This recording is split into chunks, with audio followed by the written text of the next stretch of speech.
Hi everyone, today we'll talk about how to fix or how to solve Spotify cutting out. To know how to fix or how to solve Spotify cutting out, you should just go to settings. Here in this page you will click apps, default apps, app settings. When you find this list you will enter to the window of Spotify.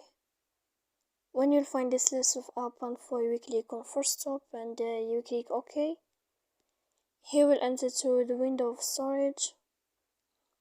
After that we click clear cache, and in the end you can turn off your Wi-Fi. You will wait a moment and you can turn on your Wi-Fi again. If it's not working with you, then you can turn off your phone. So please don't forget to support us by liking and subscribe.